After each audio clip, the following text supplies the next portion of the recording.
어르신들의 허리 건강을 위해 찾아온 오늘의 명의. 신경외과 정종윤 전문입니다. 날씨가 추워질수록 몸은 굳어지게 마련인데요. 이렇게 굳어진 근육은 척추 건강의 악화로 이어집니다. 척추에 문제가 생기면 하체에 다양한 통증을 유발시키는데요. 오늘 신경외과 정종인 전문의와 함께 겨울철 척추 질환과 예방법에 대해 알아봅니다. 우리 어머니 아버지 식사 맛있게 했어요? 네. 아유, 좋습니다. 오늘은 양평에 있는 지를 고래실 마을 우리 어르신들을 모셔놓고 오늘 명품 강연 한번 시작해 보도록 하겠습니다. 오늘은요 아주 중요한 분을 모셔왔습니다. 우리 신경외과의 아이돌, 우리 신경외과 전문의 정종윤 선생님을 모셔보도록 하겠습니다. 제가 선생님 식사 안 하셨어요? 아니 저기서 되게 힘없이 아니 우리 어머님 아버님들은 이렇게 호응을 크게 해주셨는데 왜 이렇게 쑥스러우세요? 제가 이렇게 많은 분들 앞에 네네네. 모셔놓고 강연을 하려니까 네. 좀 혼이 나가버린 것 같아요. 아 그러세요? 약간 우리 어머님 아버님의 귀에 약간 눌리신 것 같은데 네네네. 그러시면 안 됩니다. 자 오늘 진월 고래실 마을 우리 마을 어르신들에게 어떠한 주제로 강연을 준비하셨나요? 자, 오늘은 네. 우리 어르신들 척추, 허리 통증의 원인, 그리고 그 여러 가지 척추 질환들, 그리고 특히나 요즘 같은 겨울철에 어떤 것들 조심해야 할지, 그리고 그런 허리 통증 예방하기 위한 방법들 좀 소개를 해드릴 거예요. 그렇죠. 그럼 지금부터 우리 선생님이 준비해 주신 명품 강연 지금부터 한번 들어보도록 하겠습니다. 자, 박수!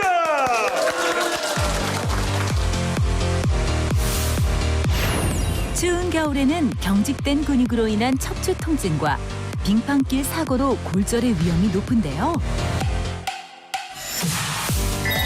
오늘 척추 전문의와 함께 겨울철 척추 질환의 모든 것에 대해 알아보겠습니다.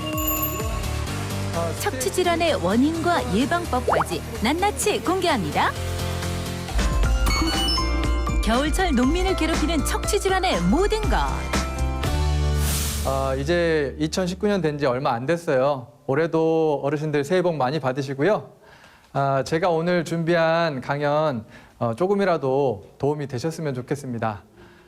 우선 처음 시작 얘기는 이 겨울철 조심해야 될 이야기로 좀 얘기를 해볼 건데요. 최근에 이 통계에 따르면은 겨울철 낙상사고 때문에 환자들이 수가 급증하고 있어요. 제가 진료실에서만 봐도 여름철보다 훨씬 겨울철에 많은 어르신들이 골절로 병원을 찾으시거든요. 그 이유는 대부분 미끄러운 눈길에 넘어지시니까 그런 거예요. 팔다리 부러지시는 분들도 많고 엉덩이뼈, 척추뼈 이런 데가 다 골절이 되면 몇 달씩 이렇게 고생을 하고 심한 경우에는 크게 수술을 해야 되기도 하니까 우리가 평소에 좀 몸을 겨울철에 야외 활동하기 전에 좀 따뜻하게 해주고 그렇게 준비 운동을 하면서 활동을 시작하시는 게 그런 겨울철에 허리 삐끗하는 거를 좀 막을 수 있는 방법이 될 거예요. 그리고 우선 우리 허리 통증의 원인을 알아보려면은 척추의 구조부터 좀 파악을 하고 넘어가야 될 것 같아서 좀 사진을 하나 준비했는데요. 보시다시피 척추의 구조 모습이에요. 좀 간략하게 나와 있는 모습이긴 한데 이 왼쪽에 있는 그림이 이 척추뼈와 그리고 척추뼈 사이에 있는 물렁뼈, 디스크라고 부르는 물렁뼈, 그리고 이 척추뼈와 물렁뼈 뒤쪽으로 이렇게 척추신경이 지나고 있어요. 이렇게 이 부분만 중요하게 표현이 된 이유는 척추 통증의 흔한 원인들이 바로 이 뼈나 디스크라고 부르는 이 관절에서 비롯이 되기 때문에 그래요. 그리고 이 오른쪽 사진은 이 척추의 구조를 이렇게 가로로 잘라서 본 모습이에요. 그래서 이 부분이 바로 물렁뼈, 디스크의 모습이 되고 이 노란색으로 보이는 이 부분이 지금 여기 이렇게 지나고 있는 척추신경이 됩니다. 그래서 이렇게 이 중요한 신경이 물렁뼈하고 인접을 해 있다 보니까 요 물렁뼈 디스크에 문제가 생기면 바로 신경이 손상이 오게 돼요. 그래서 디스크가 튀어나오고 이 신경 통로가 좁아지고 이런 변화들이 퇴행 변화로 일어나면서 척추 허리 통증을 유발을 하게 되는 거죠. 척추는 우리 몸의 기둥 역할을 하는데요. 척추를 통해 하체로 이어지는 신경이 있기 때문입니다. 그래서 척추에 문제가 생기면 허리 통증은 물론 다리 통증과 저림 현상 등 하체에 이상이 발생하게 됩니다. 척추 통증으로 치료받고 계신 분들 혹시 계신가요? 혹시 예, 병원 허리 때문에 척추 때문에 병원 다니시는 혹시 어르신 계시나요? 요새는 예전에라도 한 번이라도 다녀보신 적이 있다 하시는 분. 아 아버님 또 아버님. 두 분. 저 같은 경우도 협착증 또 약간의 디스크 합쳐져 있어가지고 일단 뭐 양쪽을 동시에 수술을 못한다고 그래가지고 한쪽만 지금 왼쪽만 했는데 무릎 관절이 생기는 바람에 요즘은 아, 그러시구나. 지금 얘기해 주신 것처럼 여기 와 계신 어르신들은 뭐 여름철에 농사일 하시느라 무리하시기도 하고 또 연세도 많으시니까 노화도 왔고 이런 흔한 요인들을 다 갖추고 계신 셈이에요. 그러니까 허리가 안 아플 수가 없는 거죠. 그래서 여러 가지 척추 질환들이 있는데 특히나 이렇게 고령의 나이에서 빈번하게 발생하는 몇 가지 질환들 좀 오늘 짚고 넘어갈 텐데요. 그 중에서도 척추 압박골절. 겨울철이 더 위험한 척추 압박골절. 지금도 뭐 척추 압박골절 때문에 치료하거나 혹은 예전에 뭐 치료 받으셨다거나 하신 분들 많으실 것 같은데요. 있으신데 대부분 약간 좀.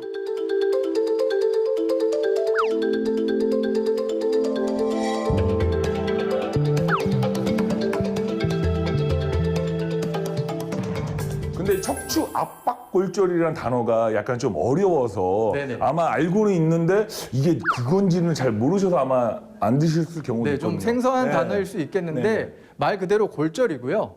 굳이 왜 압박골절이라는 표현을 쓰냐면 척추는 이 뼈에 골절이 생기면은 몸의 하중을 받으면서 압박받는 형태다라는 거를 쉽게 표현하기 위해서 이제 압박골절이라는 표현을 쓰고 이런 팔다리는 부러지면 이렇게 틀어지고 그걸 다시 맞춰주고 고정을 하고 하는 건데 여기는 계속 사용을 하면 압박받고 이 캔 찌그러지듯이 찌그러들어요.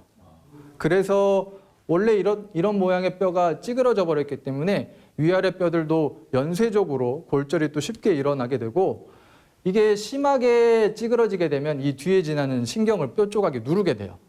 그런 경우에는 크게 수술을 하게 되는 경우도 있고요. 그러니까 이 척추 압박골절이 생기지 않도록 잘 관리를 하는 게 중요한 거죠. 척추를 구성하고 있는 뼈. 즉, 허리뼈에 압박이 가해져 골절되는 현상을 척추 압박골절이라고 합니다. 그 압박골절이 생기지 않도록 예방을 하려면 중요한 게 한 가지 있어요. 다음 사진 한번 더. 자, 이게 무슨 사진인지 혹시 아시겠어요? 어머니 이게 어떤 사진인 것 같아요? 네, 써 있으니까요. 써 있었구나. 네. 저는 진짜 어머니 마침인 줄 알고. 이쪽 뼈가 젊고 건강한 뼈의 모습. 그리고 오른쪽으로 갈수록 네. 뼈가 이제 뼈 안에서 칼슘이 빠져나가게 되면 이렇게 구멍이 숭숭 뚫리고 뼈가 푸석푸석해져요. 그러다 보니까 젊은 사람들보다 나이가 많은 사람들이 쉽게 골절이 생기겠고 또 한 번 골절이 되면 잘 안 붙어요. 회복이 잘 안 되는 거죠. 그래서 뭐 길게는 몇 개월씩 이렇게 골절이 되면 고생을 하시거든요. 명확하게 밝혀진 건 아닌데 아무래도 골다공증이 여성에서 좀 더 많아요. 그게 결국에는 폐경 이후에 호르몬의 변화나 이런 것들이 영향을 받기 때문에 그렇고 결국에는 가장 중요한 거는 노화예요. 뼈가 나이가 들고 하면서 정상적으로 이렇게 일어나는 과정이라고 보는 거죠. 그리고 골다공증이 있다고 해서 어디가 아파오거나 어디가 뭐 신체에 변화가 생기는 건 없어요. 다만 똑같이 뭐 활동을 했을 때도 쉽게 골절이 일어난다는 거예요. 예를 들면 겨울철에 감기 때문에 어르신들 막 기침 많이 하시잖아요. 그렇게 자주 기침하는 것만으로도 척추 골절이 생기기도 하고 그냥 자고 일어났는데도 아무 다치지도 않았는데도 이렇게 압박골절이 돼서 오시는 어르신들도 많거든요. 골다공증이란 뼈에 칼슘이 빠져나가 밀도가 낮아져 쉽게 골절되는 골격계 질환입니다. 골다공증으로 인해 다양한 질환들이 생기는데요. 특히 고령에서 많이 발생하기 때문에 골다공증은 어르신들의 통증 원인이 되기도 합니다. 그러면은 이런 골다공증이 오지 않도록 하려면은 뭐 어떤 방법들이 있을까요? 음식? 네, 맞습니다. 음식을 아까 제가 이 뼈에서 칼슘이 빠져나가는 거라고 설명드렸잖아요. 네. 당연하게도 칼슘이 많이 포함된 음식들 잘 챙겨서 드시는 게 좋아요.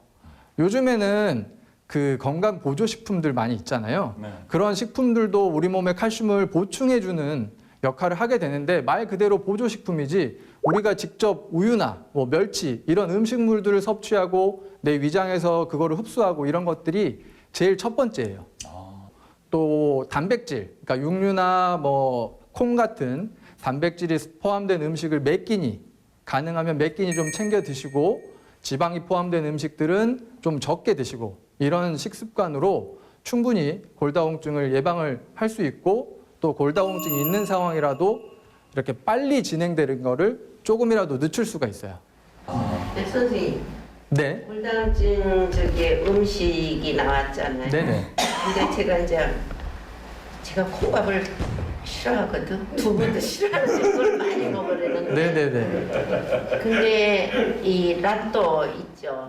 네. 진짜 그거를 많이 먹으라고 그래요. 그래서 요새 그거하고 막 눈물을 흘려가며 먹고 우유 먹고 이렇게 네. 먹는데 그게 거기 음식에 많은 도움이 되는지.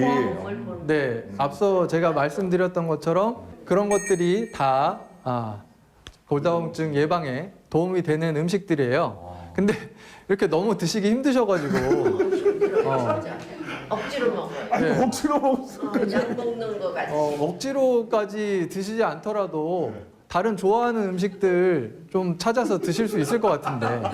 선생님이 항상 얘기해 주시는데 뭐든지 운동이나 먹는 거는 적당히가 가장 좋다고 말씀하셨어요. 맞습니다. 적당히. 네. 그거를 내가 스트레스 받으면서 과하게, 그거는 좀 과하신 것 같아요. 그러니까 눈물을 흘리면서까지. 네.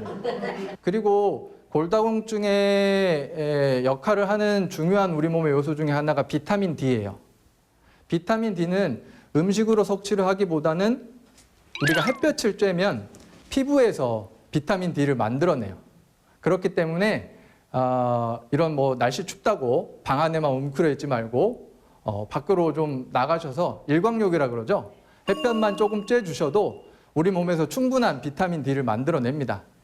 그런 식으로 좀 예방을 해주시면 좋겠고 좀 조심해야 될 거는 담배가 이런 골다공증을 촉진시켜요. 뼈에 가는 혈관들도 담배로 인해서 영향을 받기 때문에 뼈의 영양 공급이 떨어지면 당연히 이런 골다공증이 진행이 되니까 담배는 꼭 끊으시면 좋겠고요.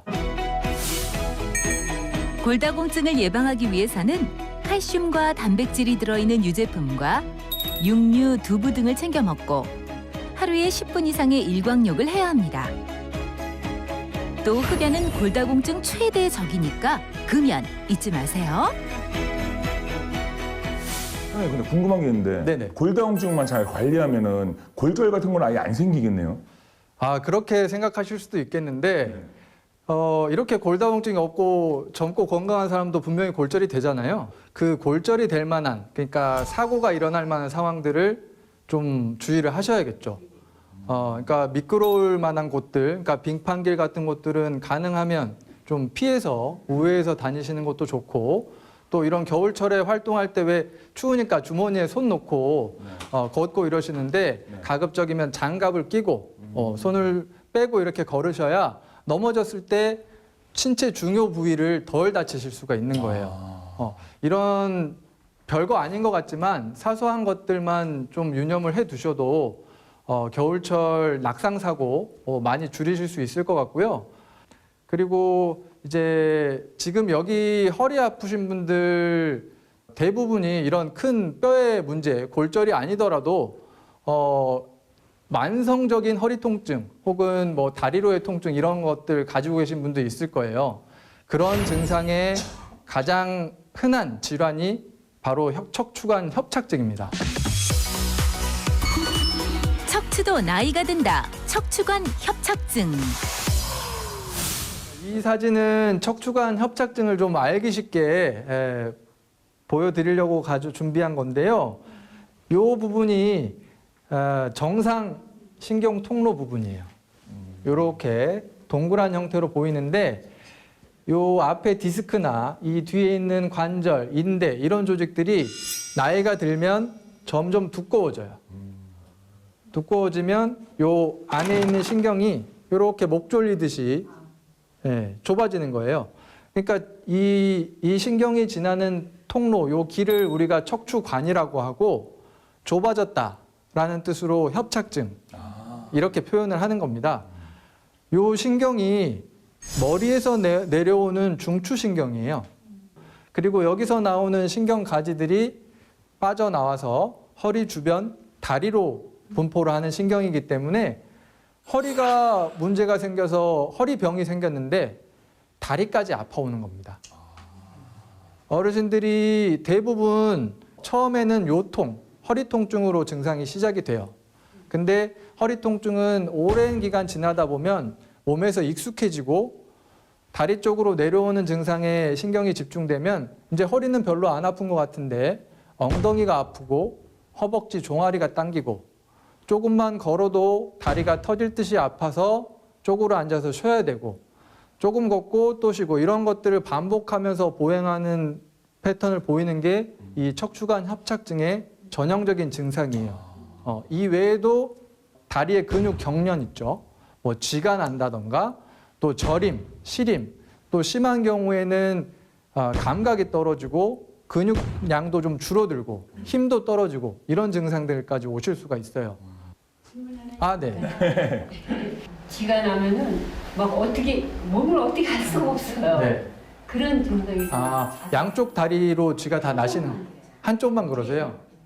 그런 경우에는 아까 제가 협착증의 흔한 증상으로 쥐가 잘 날 수 있다라고 말씀을 드렸는데 대부분은 협착증이 있는 경우에는 쥐 나는 단독 증상 말고 말씀드렸던 걸음의 문제라던가 허리나 엉덩이, 다리로의 증상, 통증이 동반되어지는 경우가 대부분이에요. 근데 덜어는 어머니처럼 다른 증상 없이 쥐가 잘 나는 것으로 허리를 살펴봤더니 협착증이 심하게 있는 경우들도 종종 있거든요. 그래서 쥐가 나는 기간이 오래되셨고 네, 지금 일상생활에 영향을 주실 정도로 증세가 있으시다고 하면 그냥 내버려 두지 말고 좀 적극적으로 원인을 찾아가셔서 치료를 받으시는 게 좋죠. 감사합니다.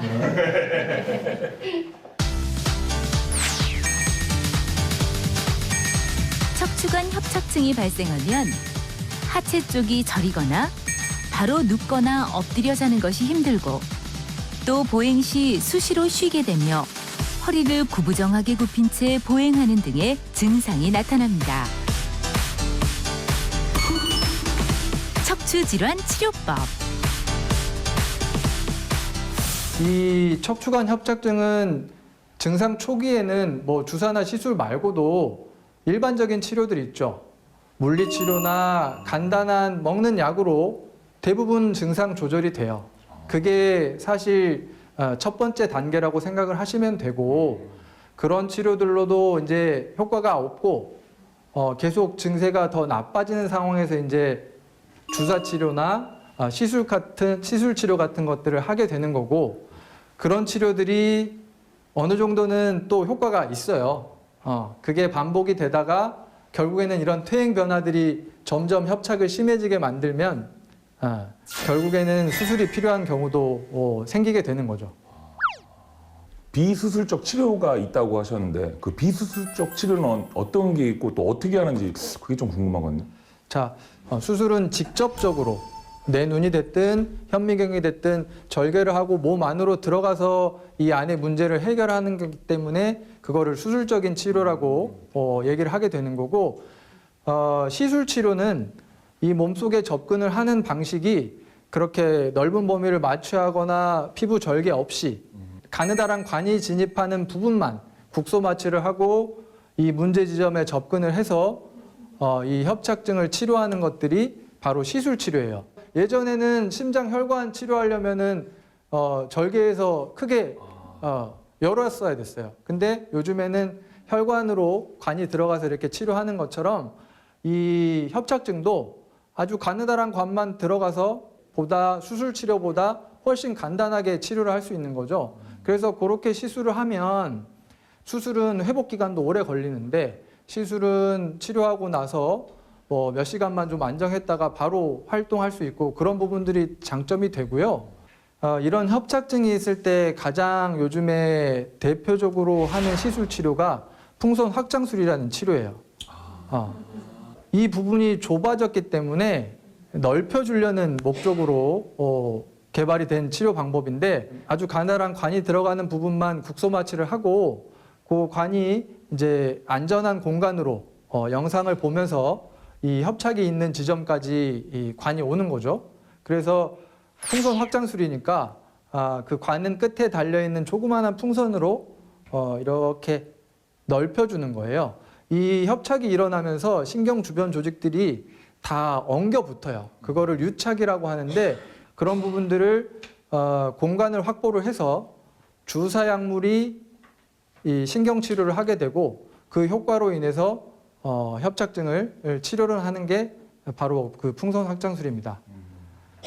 이 신경 공간 내에서 그렇게 이루어지는 치료 방식도 있고 이 디스크 안으로 이 물렁뼈 안으로 관이 들어가서 그 디스크 자체에 압력을 낮춰주고 디스크의 막 자체를 좀 튼튼하게 해주려는, 말하자면 이렇게 디스크가 돌출이 돼서 신경을 누르는 압력을 줄여주려는 치료가 바로 고주파 수액 감압술이라는 거예요.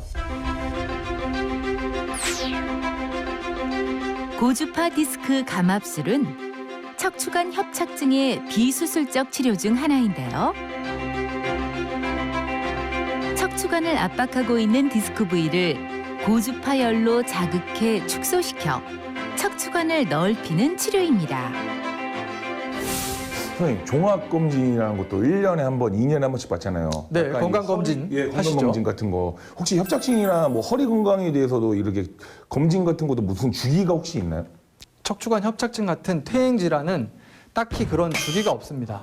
우리가 건강검진을 몇 년 간격으로 이렇게 하는 이유는 그 사이에 아무 증상 없이, 예를 들면 위암이나 뭐 대장암 같은 경우는 신체에서 아무 증상 없이 어느 순간 나타나서 우리 몸을 죽음에 이르게 하기 때문에 그 전에 미리미리 찾기 위해서 예방적으로 그렇게 주기적으로 검진을 하는 건데, 이런 허리 질환이나 관절 질환, 퇴행 질환들은 통증이 수시로 우리 몸에 찾아오는 거고, 그 통증이라는 거는 누가 정해주는 게 아니고 환자분 본인만 스스로 느끼는 굉장히 주관적인 증상이에요.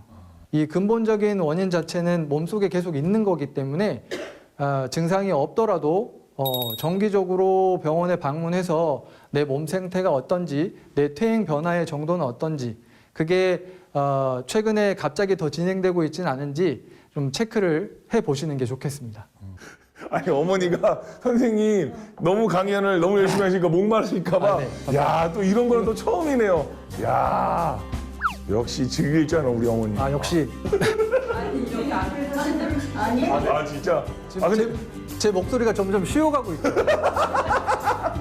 적절한 타이밍이었어요. 그 타이밍.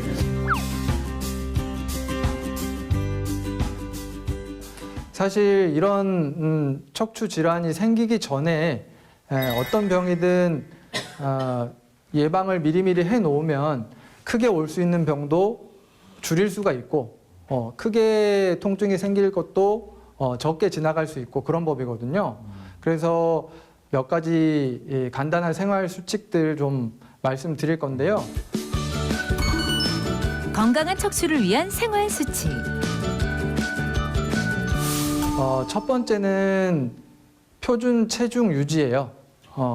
적정한 체중이 유지돼야 된다는 얘기인데 비만, 그러니까 과체중인 분들은 체중에 부하가 걸리는 관절들이 있어요. 이런 뭐 손목이나 이런 데는 걷거나 활동할 때는 무리를 받지 않죠. 근데 지금 제가 설명드리고 있는 허리 척추라던가 고관절, 무릎 관절 이런 데는 체중의 영향을 받고 있는 거거든요. 그렇게 되면은 정상 체중이 유지된 사람들보다 비만인 사람들은 그 관절이 빨리 닳아지고 빨리 망가져요. 말하자면 퇴행 변화가 빨리 오는 거죠. 비만인 사람이 체중을 5kg 정도만 줄여도 관절염의 위험이 절반으로 줄어든다고 해요. 그러니까 얼마나 그 체중 유지가 중요한지를 보여주는 부분이죠. 두 번째는 금연, 무조건 금연이에요. 지금 얘기하고 있는 뭐 이런 척추 관절의 건강뿐만 아니라 전신 건강에도 중요한 부분이잖아요. 담배는 백해무익하고 금연은 아무리 강조해도 지나치지 않겠습니다. 세 번째는 오랜 시간 같은 자세를 피하는 겁니다. 특히나 어르신들 일하시다 보면 가뜩이나 안 좋은 자세로 말하자면 허리를 이렇게 숙이고 혹은 쪼그려 앉아서 오랜 시간 일을 하시게 돼요. 그런 상황에서 자주 수시로 몸을 일어나서 스트레칭을 해주고 조금씩 바꿔주고 이렇게 하지 않으면 더 빨리 퇴행이 진행되는 거죠. 결국에는 그런 것들이 척추 질환을 가속화시키는 요인이 되기 때문에 같은 자세, 안 좋은 습관들은 가능한 한 줄이고 좋은 습관들은 조금씩 늘려가고 그렇게 하셔야 되겠습니다. 척추 건강을 위해 체중 관리는 필수입니다. 척추뿐만 아니라 건강한 몸을 위해 금연해 주세요. 적절한 자세 교체와 스트레칭은 건강한 척추의 기본입니다. 요즘 같은 겨울철에는 더 움츠려들고 또 요즘에는 미세먼지 때문에 밖에 나가지도 못하고 뭐 이런 상황 저런 상황 핑계를 대면서 그냥 운동을 안 하시고 혹은 나는 뭐 일하느라 운동 많이 했어. 또 아까는 뭐 손주들 봐주면서 내가 운동 많이 했어. 이렇게 표현을 하셨는데 그거는 사실 도움이 되는 운동이라기보다는 노동에 가까운 부분들이 있어요.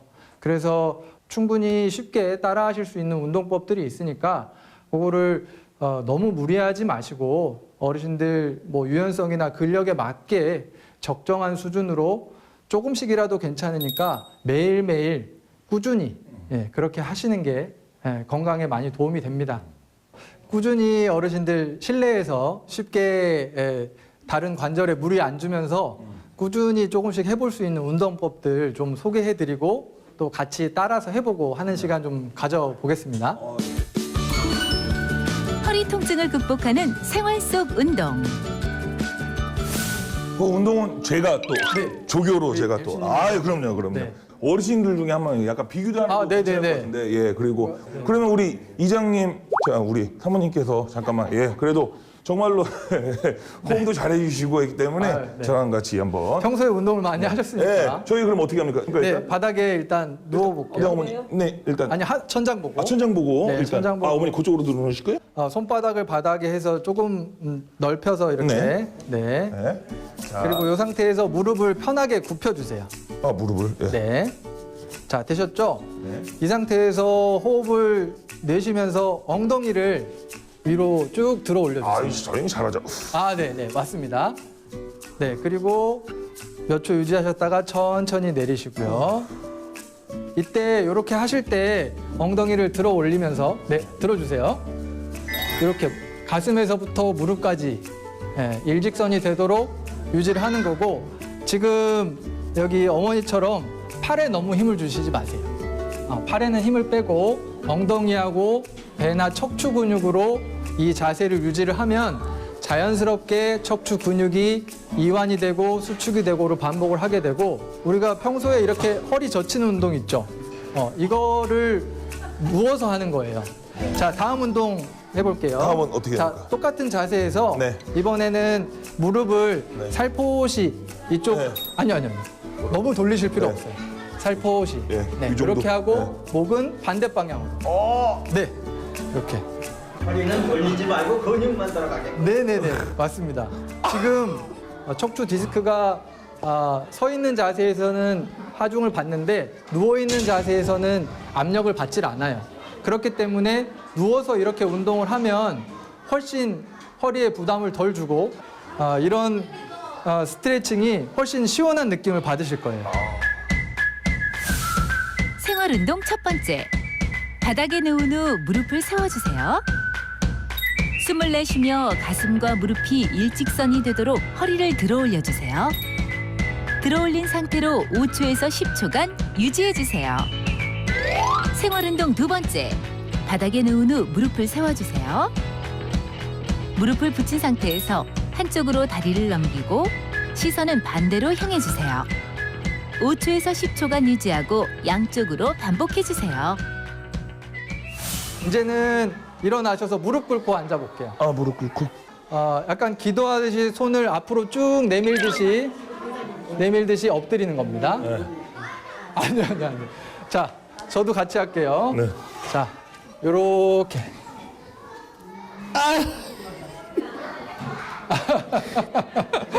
네. 연수님은 유연성을 좀, 체중을 정상 체중이 아니신가 봐요. 선생님 질문 하나 할게요. 네네. 좀 뻗치는 건가요? 네, 뻗치는 겁니다. 네, 이게 허리 근육을 좀 스트레칭 시켜주는 그런 운동이에요. 자, 어떠세요? 해보시니까. 진땀 나요. 진땀 나요? 야. 운동이 되죠? 네. 생활운동 세 번째. 무릎을 꿇은 자세에서 팔을 앞으로 쭉 뻗어 엎드려주세요. 엎드린 상태에서 5초에서 10초간 유지해주세요.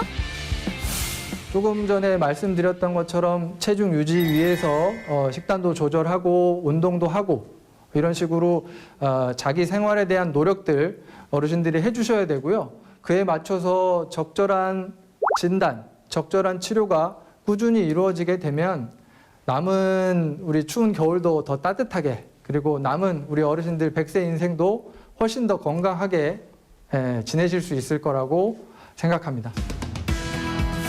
오른쪽으로 갈수록 추운 날씨, 건강한 생활 습관으로 척추 건강을 지키는 방법을 알게 된 소중한 시간이었습니다. 우리 어머니 아버님들 강연 잘 들으셨어요? 네. 진짜로 아까 전후가 확실히 달라진 것 같습니다.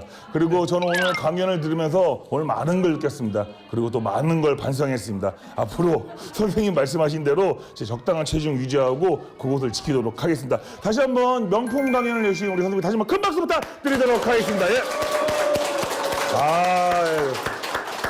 자, 마지막으로 우리 마을 어르신들에게 당부의 한 말씀 부탁드리도록 하겠습니다.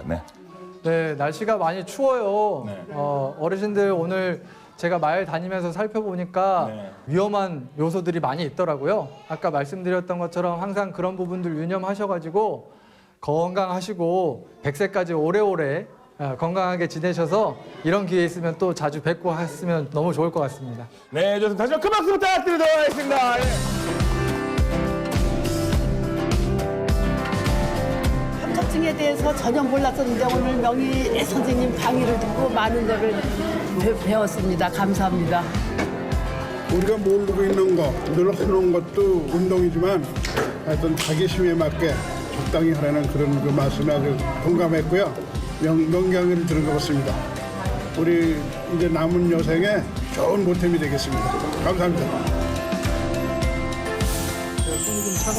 농민들의 건강한 삶을 위한 특급 강연. 농민 모두가 건강해지는 그날까지 명예보감은 계속됩니다.